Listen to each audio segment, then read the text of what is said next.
Hi, y'all. It is Thursday, May 21st. And believe it or not, we are heading into Memorial Day weekend. What does a holiday weekend look like during coronavirus? Well, buckle up, buttercups, because we're about to find out. Welcome to Teal Talk. I'm Jenny Guy, your host and the Director of Marketing for Mediavine. And I asked this right as we were getting started, but for those that are trickling in and joining us now, hello. Post in the comments and tell us what you're doing for this holiday weekend during the pandemic. How is it different from what you usually be doing for the official kickoff to summer? If it's changed at all, let us know in the comments. And then in news of other hard to believe milestones, today's episode of Teal Talk is the 17th in our second season, as well as our season 2 finale. What? It's crazy. We have had almost 80 lives since we started producing these a little over 2 years ago on every topic under the sun that's relevant to content creators.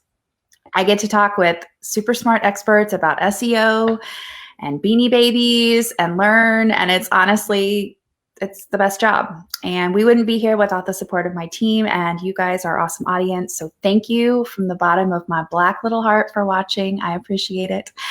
And enough with the feelings now, because my boss hates sappy stuff. So let's get on to the topic du jour.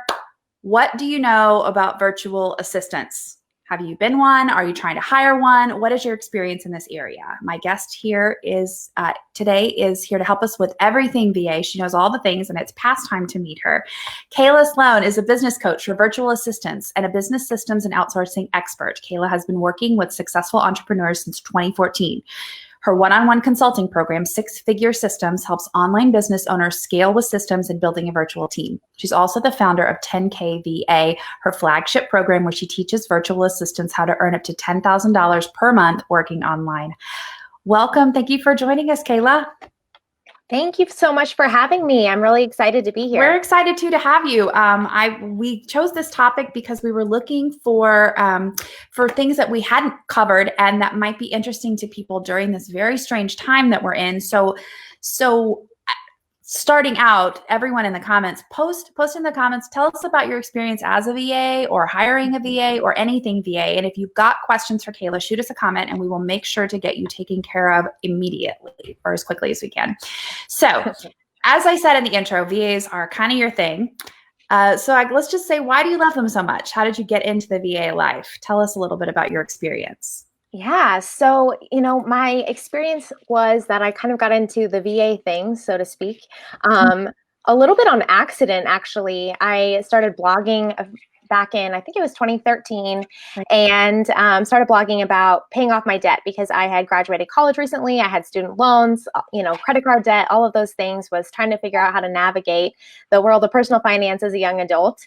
And through that experience, actually found out first about freelance writing and tried that out. And through that experience, found out that maybe I'm not a great writer. Maybe I'm only an okay writer, but that's all right because everybody has their thing. So maybe my thing wasn't writing, but through that experience in working with my clients and just being very detail oriented in making sure that all the little things they asked of me were done, they started to notice that and say, hey, are you available to help us with other things instead of writing, since maybe that wasn't my thing.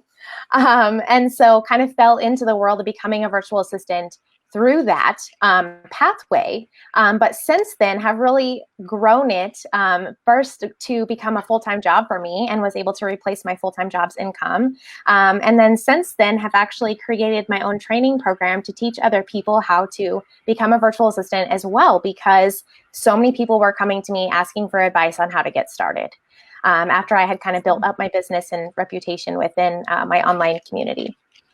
That's a great story. And like so many of, I think the best things I've ever heard are by accident, that you find out that you're kind of have a superpower in something that you weren't aware of. And it wasn't how you started out, but you just ended up doing it. And here you are. We've got people weighing in. Michelle James says, I am a VA and I love it. And Sarah Arswild says, I know VAs are great. They are great. And we're very excited to be talking about them today and get kind of into the nitty gritty of how to become one or to find one. So I think the first question, and let's talk to our business owners out here who might be looking for one. How do you know when you need one? Like, are there the earmark things happening that you should go, I might need one? Yeah, for sure. So just to bridge that gap a little bit, business owners, just so you know, when I'm speaking to you too, that, after my experience working as a virtual assistant, I also got the privilege to grow in my capacity and learn how to help business owners grow their virtual teams and hire VAs, and really got to grow into project management and team management and hiring in that capacity. So that's where I started teaching, or not teaching, but consulting with business owners to help them grow their virtual teams, which is where some of these questions come from. So back to that question. How do you know when you need a virtual assistant? Yes. That is a great question to have, because most of the time when people come to me, they're already extremely overwhelmed, which means they needed a virtual assistant far before they've actually found me, which is really unfortunate. But if you're sitting here right now and you're not in that place of overwhelm yet, you probably need to look for a virtual assistant now before you're in the place of overwhelm. If you're already in the place of overwhelm, though, don't worry, we can still help you. There is a solution for it. Virtual assistants can definitely help you with that overwhelm. But as far as exactly when, I know people are often looking at the dollars and cents of virtual assistants too. And one thing I always encourage business owners to look at is not only the hourly rate of what you're paying and thinking, oh gosh, is that in my budget? But look at what it frees up your time to do, right? So it frees up your time to go after those bigger ROI opportunities for your business as a whole, while outsourcing some of those things at a lower. Oh no, she went away. That is not good. Oh, she's back. Hold on a second. I'm putting her back in. Welcome back. Thank you. Can you see me? Yep, okay. We can see you and we can hear you. So you were saying that you were looking at ways to outsource things and then go after the larger ROI opportunities. Yes, exactly. So that way you can make sure that you're earning back more than you're paying your virtual assistant. Yes. Perfect. Makes a lot of sense. It makes the budget for itself. And so that's great. And so tell me a little bit more about that. How would you, if you were going to write yourself a proposal to hire a VA, if you were going to sit there and say dollars and cents, does this make sense for me? Mm-hmm. What would you be recording? Time, value. Yeah, please. Exactly. So as a business owner, the first thing you need to do, if you haven't already figured out what you need to outsource and like what you need to take off your plate, is you do need to do a time and task audit, which I know sounds kind of boring or tedious. Like, oh, do I really need to write down everything I do? Yes, you do, because we need to figure out how much time it's taking. And then by turning some of those things that can be outsourced into tasks for your virtual assistant and passing those off, by knowing exactly how much time you're freeing up to then pursue things that are able to generate a higher ROI. So that would then obviously mean that you need to be tracking your income, and how much time it's taking. And so then you can use your time, audit compared to where your revenue is coming from to see exactly what your ROI is. Not that I wanted to get into every number, but yeah. No, but it's and so what types of things, like in terms of categories, if you were making that spreadsheet or that Excel spreadsheet, what types of categories would you put out? Yeah, so some of the things that I often look at first would be administrative tasks. A lot of administrative tasks that business owners are doing are very low ROI, right? They don't generate a lot of revenue, but they need to be done. That could be responding to emails, responding to comments on Facebook, things like that are just kind of administrative maintenance type things that are all in the background, and they are still important, but they're not generating revenue. So those things can be passed off to a virtual assistant at a lower pay rate, right? While you yourself as the CEO can then focus your attention on something else. Very helpful. Okay, so segueing into that, what are the kinds of things that you've seen VAs do, from the more common tasks to some of the more unusual would also be fun? Yeah, so some of the common ones to start out with, business owners often look at things like, again, email management, calendar management, and scheduling. Those are a lot of the first things that business owners want to outsource, because they can be a pain to deal with. And I know that they can seem really overwhelming when your inbox is just pinging all day long, right? So that's something where a lot of business owners start with. Some more unusual things, I've actually seen virtual assistants stepping into some interesting niches, such as event planning specifically, even wedding planning.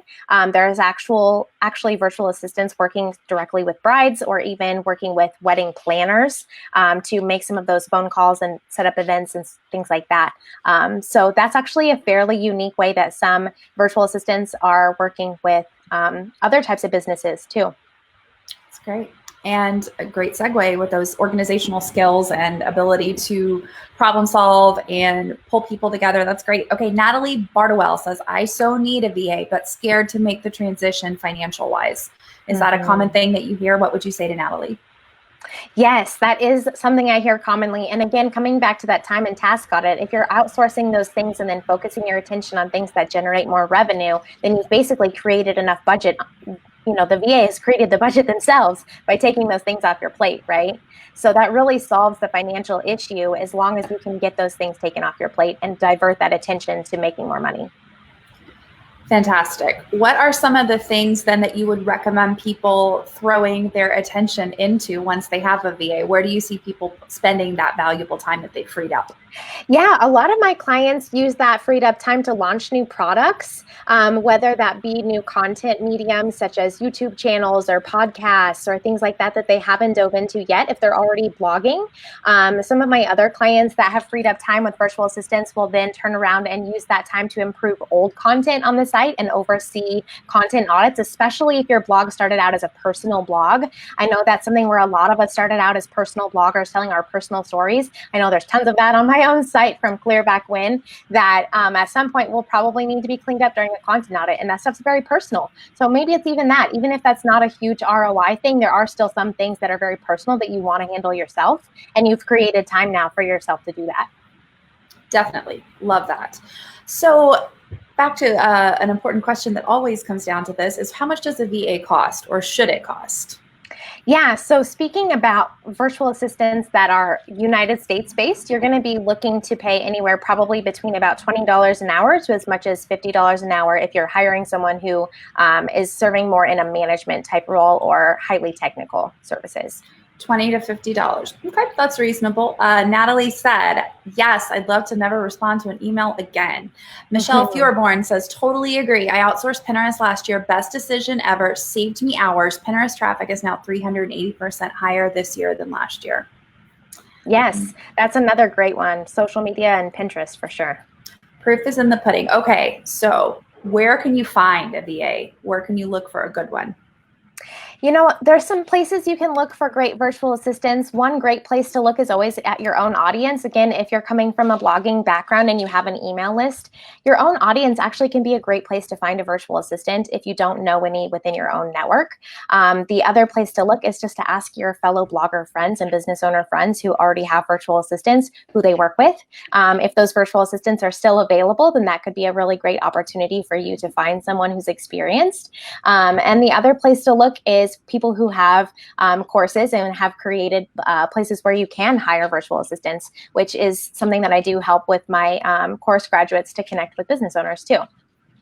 And that's awesome. And there's actually, you have a system that you employ yourself, right? Isn't it six-figure systems? Yeah, tell us a little bit about that. Yeah, so six-figure systems is where I work one-on-one with business owners in a consulting capacity to help you figure out exactly what you need to outsource, how to turn that into a system so you can hand it off to your virtual assistant and it's completely ready to go so that you don't have to do all of that tedious onboarding and training after they get there. You have kind of a system all set up and ready to go. That's awesome. And we can post the links to that too.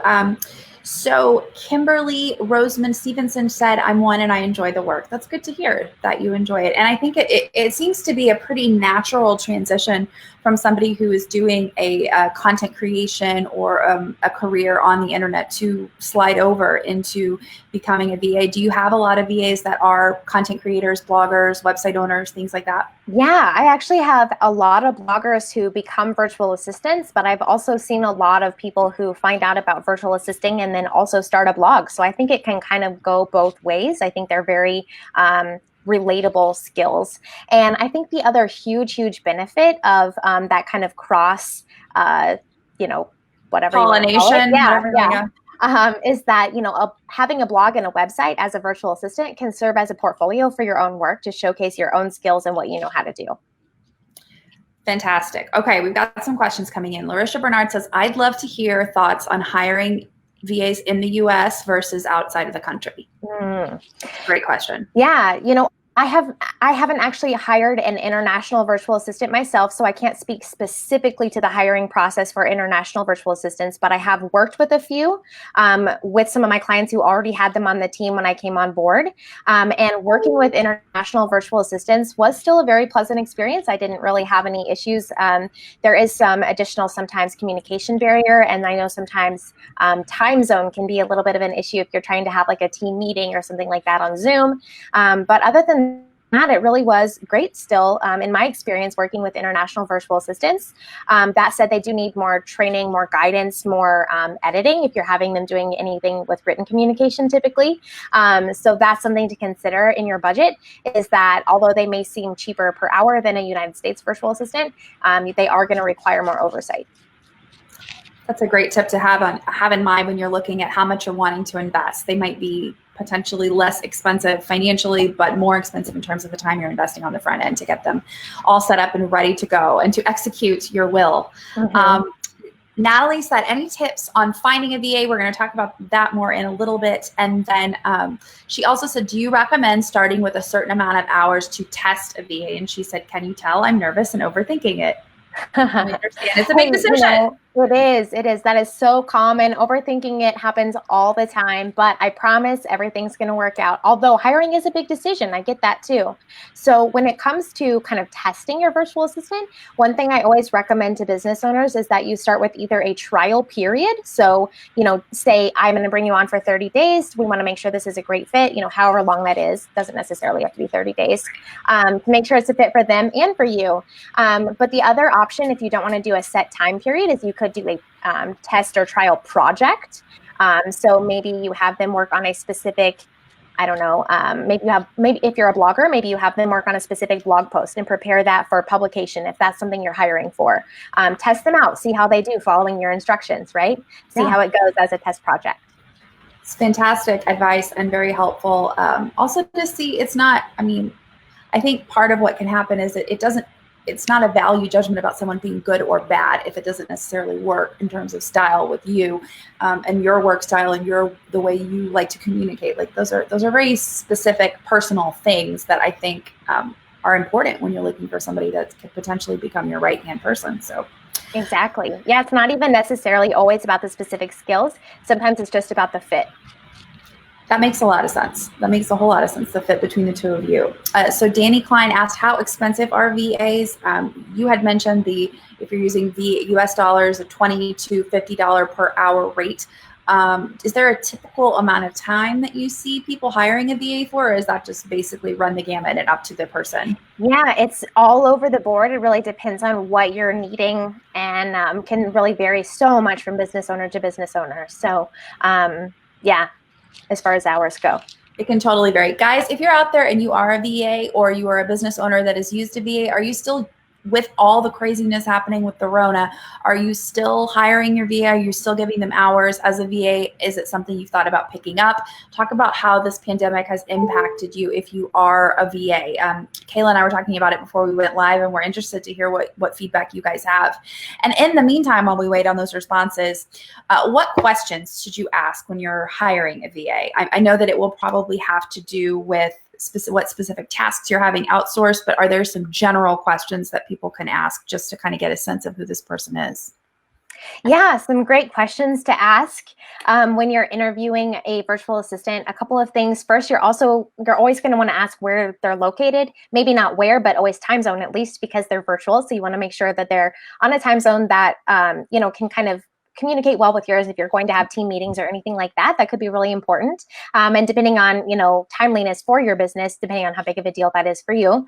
The other thing you're going to want to ask is just some questions about, sorry, I was just reading the comments. I can actually see them coming in on the side now. This is really exciting. I know. I got distracted. Anyway, some other great questions to ask when you're hiring a virtual assistant. Make sure that you ask them for specific examples of relatable work. I know that sometimes when people hire virtual assistants, they don't take the process quite as seriously as if you're hiring an employee. And I think you should still go through an interview process and collect, a portfolio or collect samples or collect, kind of a resume in a sense, because if you don't go through that kind of due diligence, how can you expect to get a good result? Very, very important and very true. Yeah, it's the more detail you can get, the more conversations you have with that person, the more samples of work you can get. Definitely, for sure. Okay, here are some of the feedback we're getting. So Michelle James says, "I'm busier than ever." She had said earlier that she was a VA and works as a VA because most of my clients are now homeschooling on top of their business. True. We actually had a live about that. Lynn April says, "I have kept my VA through all of this. I pay her hourly, but I also give her a percentage of my quarterly earnings from Mediavine because she helps me with all of my socials and my emails." Michelle says, "Yes, still using VA, at least for Pinterest. The increased traffic and increased ad revenue generated, even with today's lower RPM, more than covered the cost of the VA." Okay, got a question from Larisha. So much happening in our group right now. They're buzzing. What about benefits of literally a virtual person versus someone that is local? Yeah, so literal benefits of having someone virtual versus in person. One, you're not going to have the overhead of having to pay for an office space. So that is a huge benefit. If you have an in-person office space, your virtual assistant wouldn't be taking any up. So that is a great benefit. As far as like, I don't know if you're looking at employee versus freelancer at all, or just in-person versus virtual. Virtual, one nice thing, if someone is on a different time zone than you, that could actually be helpful for your business too. I know in my experience, I've actually worked with a virtual assistant who was in the UK, and it was kind of nice in the morning. I'd wake up and all these things were done, and they were just sitting there waiting for me to review them. So, in that capacity, it was kind of nice because work was just happening 24 hours a day. Yeah, and also I think another thing to check might be when people are logging on with your social and wanting that interaction. If you've got a great big European audience and you're not in Europe and you don't want to be awake at 4 o'clock in the morning, maybe having somebody who's in that time zone help you offset some of that traffic would be great. I think that's a great idea. Okay, we've got more feedback from our audience. Okay, Michelle says, "I'm more interested in picking up work as a VA, 12 years blogging experience and wanting to know where to start." Michelle, we got your back. 2 seconds. Rebecca Johnston says, "Even though obvious ad revenue has decreased significantly, which affects business income overall, I've tried to keep my VAs busy and not cut back. She looks at as just her small part to hopefully keep the economy just a little bit better." That's good to hear. So in addition to working as a VA, I also have my own team. And I am actually, a Mediavine member as well. So I totally hear you, Rebecca. I mean, that hasn't impacted business budgets. But I think that this also has created other opportunities for us as online business owners to be creative. And I'm so excited that you've taken this opportunity to try and keep your VA busy and not cut back hours. It's very, very appreciated. And we know that the RPMs are down, but we've been sharing as much as we can, seeing all the incredible pivots that people are doing and adjustments and the way that people are listening to their audience, taking in their needs and taking those into consideration and creating content specifically around this time. Sourdough starters unite. It's everywhere and we love it. Then that's just a joke because I have a sourdough starter and talk about it all the time. But let's pivot into the other side of this process. Let's throw some bones to Michelle Whitaker. Talking about becoming a VA, what skills make someone a good candidate for that type of work? Yeah. So when it comes to becoming a virtual assistant or being a successful virtual assistant, there's a few things that are important, and some of them are not even necessarily like hard skills, so to speak.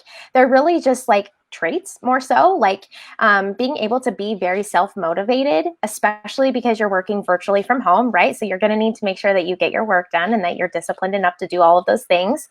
I would also say being a good problem solver, because again, working virtually, sometimes you just have to figure things out. There's not always someone there that you can ask questions to.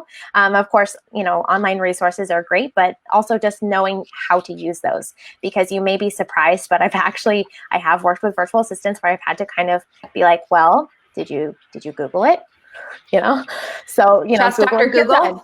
Google is your friend. But then in terms of like hard skills, I would say just overall like organization, being a very good written and verbal communicator is going to be really important as a virtual assistant. Again, coming back to that problem solving, but also just being willing to kind of go a little bit above and beyond people's expectations, right? Really have a heart, I think, for your business and have a heart for the people that you're working with, your clients, because that's really what this is all about. And as a virtual assistant, we have the luxury to work with clients whose businesses we admire and support and respect. And so why not do that? right? Why not work with people that bring us joy and make us feel great about what we're doing every day? I mean, that's not the skills. I kind of segued into something else there. No, but I love that. That's great. I didn't have a question that would have brought that up, I don't think. And I love that here, having the luxury to be able to choose to work with people whose work you stand behind and you believe in. I love that. Starla Hill said, I'm a VA, best job ever. I love this work. Yeah, time management, problem solving, good communication, work hard for your clients. Love that. Huge fan of under promising, over delivering. Love that too. Exactly. Okay. So how can someone start? If someone is if you're sitting there going, this sounds amazing, I want to do it, what do you do? Yeah. How can you start? That is definitely always the question on people's minds. So the first thing you need to do is figure out what you want to offer in your business. So what skills do you have already? What services make sense for you? What services are available out there? Do a little research on that, kind of figure those type of things out. Then you really just need to find clients. I know that sounds super simple, and there is a little bit more to it than that, I know. But really, after you find the first client, that's when you officially have a business, right? That's when you can actually move forward and say, I'm a business owner, and then you can start doing all these other things. I encourage my students personally to get started right away and not let some of those logistical things hold them back. Because I think sometimes people get too hung up in the logistics and get kind of scared, and they get kind of that overwhelm like we were talking about earlier with hiring. But just in that same sense, people feel that same feeling with starting their virtual assistant business too. So just get started. You can always change. You don't have to do the same thing forever. So even if you start with social media, but then you decide you hate it, you can do something else. It's okay. You don't have to do that forever. So that's an excellent way to start. Don't let analysis paralysis overcome you. Where do you find clients? How do you go about it? How do you learn? Yeah, I think one huge benefit that everyone who's watching this in the Mediavine group has already as an advantage is that you all have connections. All of you are already in this group. You all have connections to each other. And we know there's plenty of opportunities within our community to support each other, whether that be through hiring each other or, offering support to each other when needed, So, I mean, I think this is a great place to do that. Not that we should be soliciting all the time our services by any means. We don't want to do that. But, I think that these networking groups are great places to start making those friendships and connections that can lead to those clients, right? And all of you already have some sort of online presence if you're in this group. So, absolutely. And everyone who's in at least one Facebook group, probably 3, I would say conservatively 3 blogging Facebook groups. Use the search function in those groups and see where people have talked about VA and looking for a VA and what kind of VA, and search. You can find it. Not hard.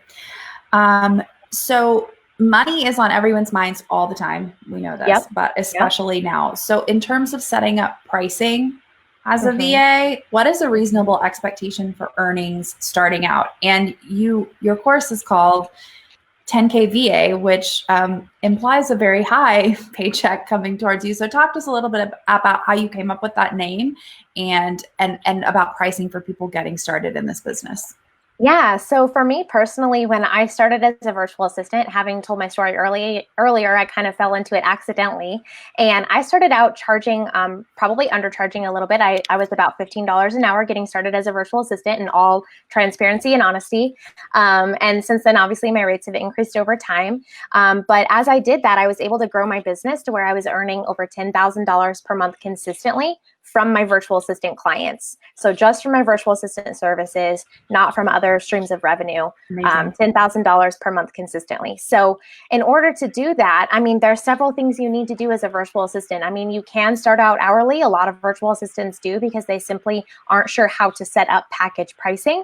But over time, as you figure out what you're good at, what you love doing, what you're really, really efficient at, you get those systems set up, you have it all up on a repeatable process, so it's super efficient. Then when you create those package pricings, that's when you can start to really start scaling your business, right? And start to really grow that revenue so that you're no longer charging hourly for your services. Now, business owners, I hear, you hear me saying this thinking, oh gosh, my VA is making all this money off of me. Don't worry. The reason that they're doing this is because they're so efficient at this point that something that used to take 2 hours now only takes 20 minutes, but they shouldn't be penalized because it no longer takes 2 hours, right? It's the value of what they're providing you, not necessarily that it took 2 hours or 20 minutes. And talk to us a little bit about the packages that you're referring to. You don't have to, obviously we don't want you to give any secret sauce recipes out right now, but some of the things that you've seen that might be a little more common that might get people's minds going. Yeah, so a lot of people will work on package pricing as a virtual assistant. So it may include things like I've seen people create blog management packages, for instance. I know, again, we have a lot of bloggers in the audience. So a virtual assistant may put together a blog management package that, let's say it's $1,000 a month. It gets you X number of blog posts that the virtual assistant will upload into WordPress, add all the photos, make sure all the links are working, formatted, all of those type of things, and published. And so that all of those things are taken care of, and you pay one flat rate per month. So that may be one way that a virtual assistant could market a package rate to a client. Very helpful. Love that. Okay. We have comments from Michelle. She said, from a customer perspective, I love that my VA has excellent communication. She is proactive. I don't have to ask. And she has a Pinterest strategy that works. And she's saying she found this VA based on other blogger recommendations in our Facebook group. So that's exciting and great to hear. That's awesome. Love that. And Starla Hill said, always be learning, growing, and honing in on your skills and to enjoy the journey. Very helpful. So in terms of specific certifications or degrees or any of those things, is there anything you would recommend? I know that you don't have to have anything, obviously. There's not a degree requirement, but are there things you would recommend? So it's really interesting that a lot of colleges are actually starting to offer certificate programs in virtual assisting.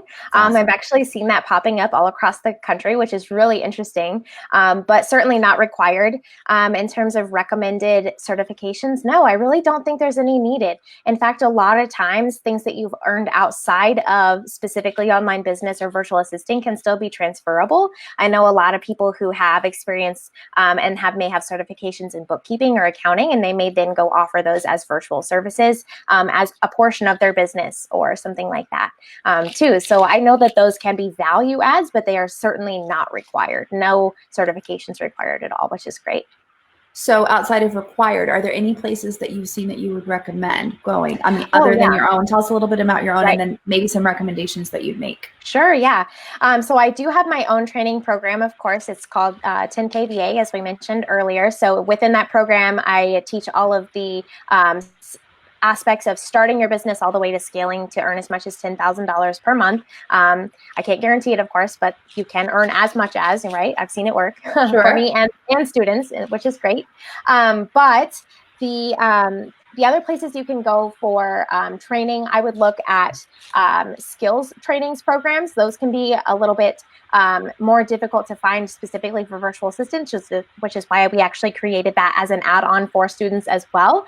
So we do have those. They're ongoing trainings to keep you up to date on the latest on all of the social media tools, not just social media, but that is one that's in demand all the time because we know the algorithms are changing, but all of the virtual assistant tools and services and skills. So those are coming out regularly.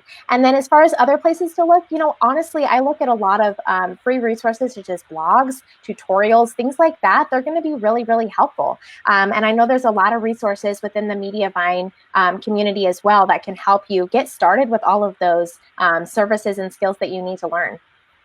100%. And I think things like HubSpot, they have, or Hootsuite, like some of those social media tools that you use have really great resources for social media that you can go in and look at and become, with free training, easily certified in Pinterest, certified in whatever it is. So even Facebook has its own certification course now. Pinterest has its own certification course. Asana has its own certification course. So there are those available out there. If you do want to get those certifications, you certainly don't have to have them, but it could be a nice value add. And maybe that is the way that the industry is moving. If it is, then you'll be ahead of the curveball if you've already gotten some of those taken care of when you're trying to learn those skills, in the beginning of your business.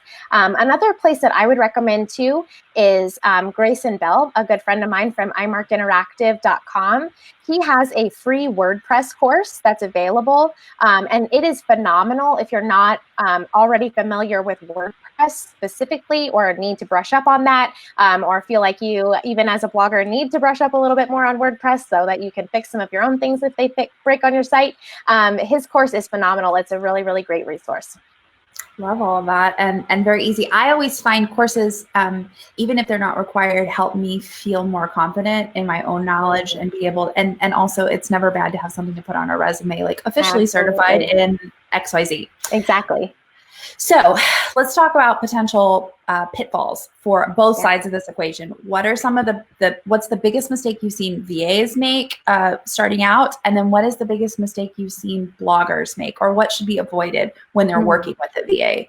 Yeah, so from the VA side first, what's the biggest mistake that I see new VAs making? I think a lot of them just don't have the confidence to put themselves fully out there. That's the biggest thing I see. In working with my students, when I have one-on-one coaching calls with them, a lot of times their questions boil down to confidence. And so that's something that's really unfortunate. And it's something that I am trying to empower all of my students in my community on, but I know that's something that we want to spread the message on even more, is that just be confident in yourself and your message as a virtual assistant. I think that's one of the biggest things. And then the second, or the biggest mistake, I guess, on the other side that I see bloggers making when working with a virtual assistant is that they haven't already thought out exactly what they need to pass off to the virtual assistant. They're just like, I need help, and I don't know what I need help with, but something.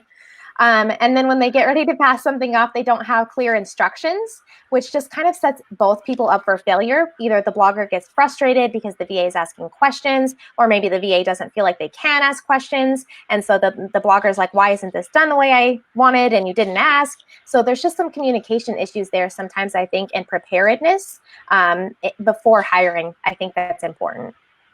I think that's a great idea. So would you recommend then, before a blogger, before a content creator goes out to hire a virtual assistant, having, like you said, you've made the list of what your time is, what you're doing, what you're investing, and what could you outsource?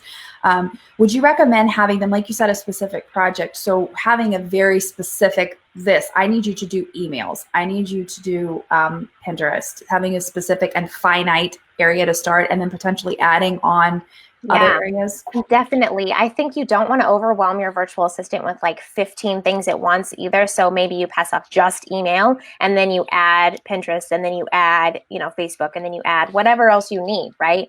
But you don't want to just say, here's all 20 things, go. Especially, if you're not used to hiring, or if you have a new VA, either way, if either person's new to this situation, that can be kind of difficult. So you want to kind of ease into that. And even if they're not new, again, coming back to, test projects and making sure it's a good fit, that's always important too. So is it something you would see as a VA, having one VA that does all of the things, or having a VA that is really great at this, a VA that is really great at this? What's a better way? What's a more common way? Yeah, I think bloggers, a lot of times when they're hiring their first virtual assistant, they will hire one person that's good at a lot of things, but maybe not great at any one thing, if that makes sense. It does. Their first hire is just, again, I need help, here's all the things. And then I think from there, they kind of refine and learn, and maybe that's them and hopefully that VA, if they work together long term, kind of, refining that role and figuring out what the VA does best and what else they need to hire for. So that can be a part of it too. That definitely helps in a relationship that you can grow and evolve with each other, for sure. I think that a lot of what I always love when I see VAs or people that come in that are really helpful, they have a calm but positive presence that the person you're coming in to help is feeling, I have so many things, and you can come in and say, I can do those things. I can take those things and make them feel confident, which is always such a blessing. Exactly. How can a blogger or a content creator, the person hiring, help a VA do their best work? And you said having a clear defined, this starts out with having a clear defined task or a clear defined project, but how can you delegate better and avoid micromanaging and make it the most efficient working relationship that you can? Get your money's worth. Yeah, exactly. You definitely want to make sure you get your money's worth. So I think a few things to make sure that you set your virtual assistant up for success. is having a clear communication channel. So making sure that that's open, but that you're not pestering, right? So just, making sure that it's clear that they can come to you at any point with questions, and that they're not going to be dumb questions, because there's no such thing as a dumb question, right? You want to make sure that everything's done correctly. Yeah. So just making sure that your virtual assistant feels heard and respected, I think, is huge. And knowing that they can come to you with questions, and that you want them to come to you with questions even, and that you want them to think about these big picture things, and kind of encourage that and foster that within your virtual assistant. And honestly, I think too, like giving your virtual assistant after the test project, of course, once you've grown and worked together a little bit too, but giving them more responsibility, giving them the opportunity to grow and learn with you, giving them, a little bit of a sense of ownership sometimes of a piece of your business. Although that sounds scary, the more buy-in you have from them by giving them that ownership, the better results you're going to get from them too, because they're going to be invested in the success of your business just as much as you are. Definitely. And do you recommend, you talked about an open communication, do you recommend setting up a weekly meeting with a VA? As a VA, do you want to advocate for that, saying, a 15-minute check-in with actual voices? Is email better? What do you, I know, and I'm sure that this varies based on personal preference, but. Yeah, I think it does. And sometimes I've even had it vary from client to client. There's some clients where, communication via our task management system is enough. There's some clients where a call every week is, definitely needed because things are just moving so fast. And there's others where, hey, we'll just check in once a month or so randomly if we need to, we'll talk tomorrow or whatever, but I want to keep that open and communicate with the client in the way that they want to communicate, but also as long as it makes sure that I get what I need to do my job. Excellent answer. It makes a lot of sense. Okay.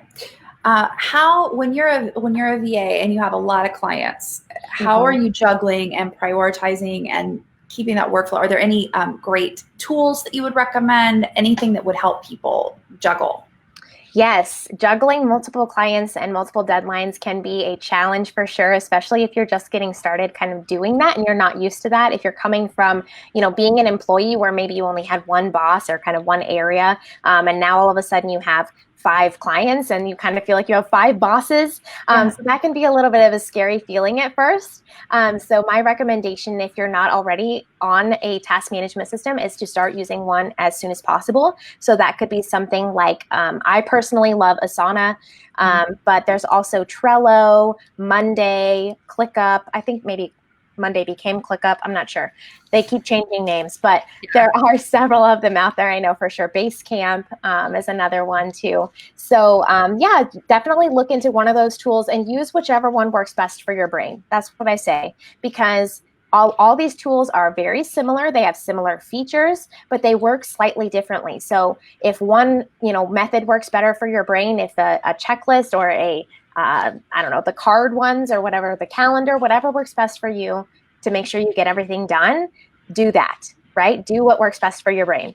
But get on something that keeps it organized, because you can't just do it in your email inbox. It's going to get way too messy and you're going to forget to do something. And then in terms of prioritizing, just make sure you always, I guess for me, what I do is I set high priority, medium priority, and low priority for every single thing I put on my to-do list, so that I know what's important when it becomes due, on the day that it becomes due. Very, very helpful. Okay, we're going to get into some drama, maybe some feelings. Okay. Have you ever experienced having to break up with a VA, and what goes into that? How do you know it's time to let someone go? How do you do that? Handle that with grace? Yeah. So I have had to hire on behalf of my clients, but I've also had to fire on behalf of my clients. I've also fired my clients as a VA. I've let go of the client, right? But I've also let go of VAs from my team. So I've definitely done this in kind of all aspects. And it can be very hard at times. Like, it can be very emotional, especially if you do end up forming a personal relationship with this person too outside of work, because you do become invested in each other, right? But that said, sometimes it just has to happen. And how do you know if it's time to let them go or get a new virtual assistant? I would say if you start to feel frustrated, if you've addressed the issue multiple times, you do need to give your virtual assistant a chance. You can't just, I mean, you shouldn't. I guess you can. You shouldn't just get frustrated once and then let them go without, a warning or explanation or anything like that. Give them feedback and the opportunity to improve. But if it's a repeated thing, then you do need to let them go and find someone that can do the job, because you as a business owner can't afford to not have the job done properly either. Very true. Very true. And difficult. Okay. Michelle said, my Pinterest VA, Nicole, sends out a great monthly newsletter to her customers. Lots of great info in there, keeping us up to date on all of Pinterest changes. That's pretty cool. Yeah. Have you heard of other things like that, like a monthly newsletter to different VA clients, or anything you'd recommend to kind of help with the marketing aspect, the retention aspect, things like that? I think one of the other great resources that I've come across lately was the Facebook marketing newsletter too, is another great one if you're looking for ways to stay up to date on all the algorithm changes that they've come out with. They put together one, I believe it's on the business support page. Facebook has algorithm changes? Yeah, surprise. Crazy. I've never heard of anyone in the blogging world talk about it. So in terms of contracting, because that can be a real sticky thing on both ends, do you recommend as a person going out and starting with VA, I'm friends with Jamie Lieberman, who is #legal, and her words are everything must be in a contract. When you're working with a brand, when product is exchanging hands, I would imagine that VA work is the same way. It's a contract. It's not a, well, yeah, I'll do some Pinterest stuff for you, and then we'll see what happens down the line. Talk to us about the contract. Yeah, you definitely need to have a contract. 100% need to have a contract, and it needs to be signed by both you and your client before you do any work. So even if they come to you and are desperate and say, I need you to start tomorrow. No. If you have not signed the contract, I cannot start work. I know that sounds a little harsh maybe, but no, you really can't do it, because you have to protect yourself. That's really, really important. And the contract is there to protect the virtual assistant and the business owner both. So it's really important for both people to have a contract. Now, I am definitely not a lawyer, so I don't want to give any kind of legal advice at all. But when it comes to contracts, a few things just to keep in mind. Make sure you have in there listed a general scope of work. I know that can be hard for virtual assistants because it can vary so much. So that may be a piece that needs to be amended from time to time and revisited regularly, maybe every 6 to 12 months as your role changes, maybe more often if it's a small, startup maybe or something like that, and it's moving really, really quickly. But that's something that you may need to revisit. Obviously, have in there your pay rate and frequency when you expect that, what your invoicing practices are, but also your working hours. If you have specific hours that you are available or not available, you need to have that specified so your clients know what to expect for your communications. Very helpful. You don't have a Devil Wears Prada Miranda Priestley situation where your boss is invading your life. Oh my gosh, that would be awful. So in terms of that, any fun stories from the past as a VA where anything unusual has happened, or unusual requests, or crazy boss stories? Like I said, Devil Wears Prada scenarios. I made the mistake as a brand new virtual assistant. So this maybe is a little bit of a warning story. I made the mistake as a brand new virtual assistant of not really knowing what I was doing, and thus didn't really think about it being a concern if one of my clients had my personal phone number. Now I have a separate business phone number, for the record. But didn't think about it. But, received phone calls from this client on Sunday afternoons, Saturdays, weekends, evenings, after multiple requests of this person to this was only supposed to be used for emergencies, right? So yeah, we don't do that anymore. I mean, I would get, what someone considers an emergency obviously varies a lot. So This is true. So, yeah.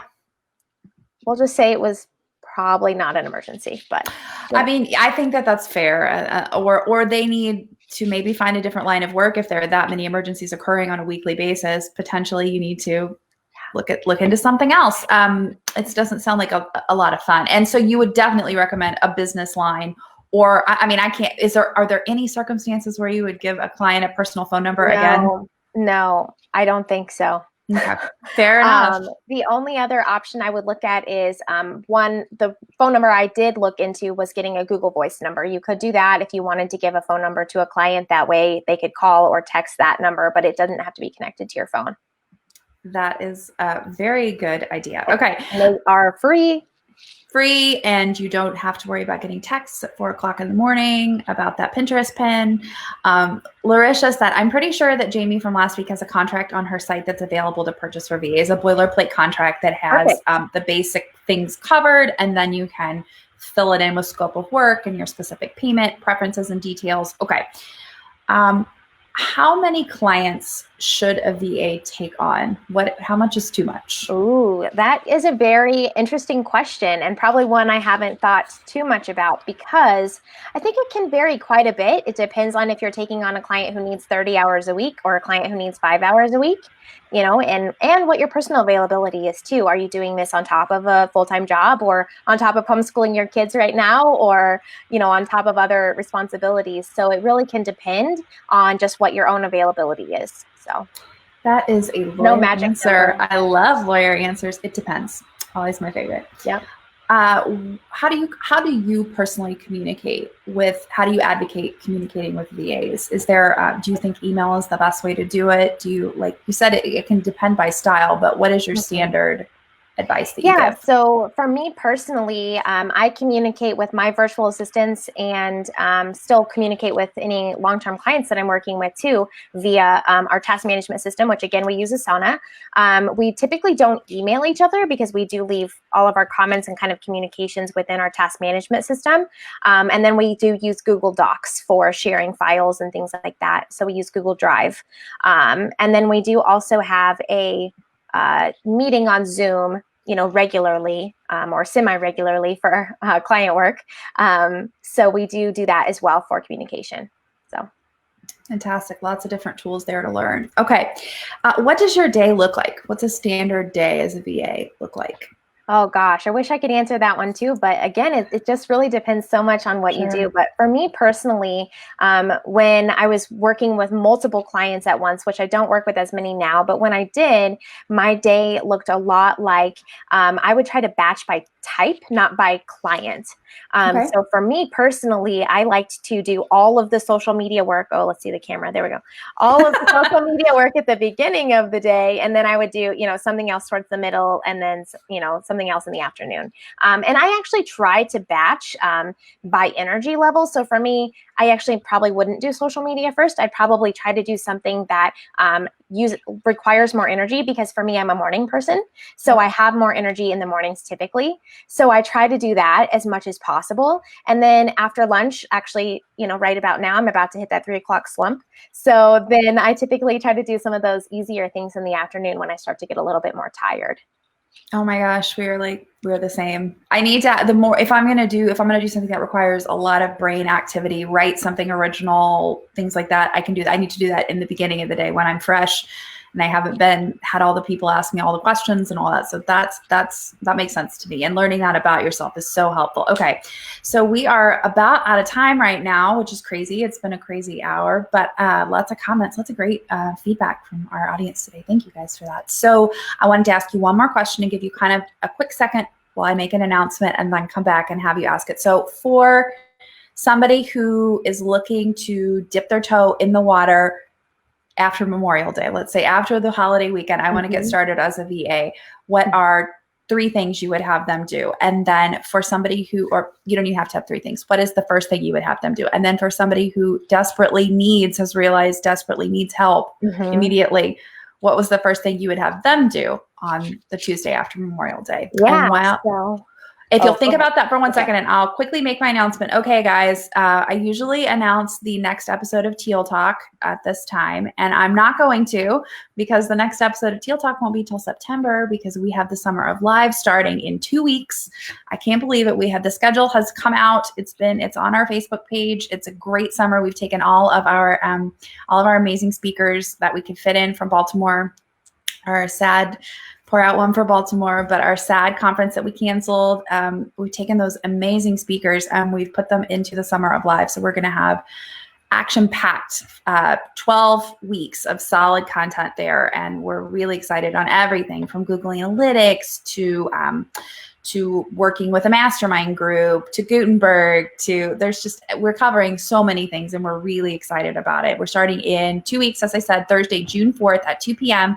It is with our keynote from Baltimore, who's Beth Santos, the founder and CEO of Wonderful and WITS, the Women in Travel Summit.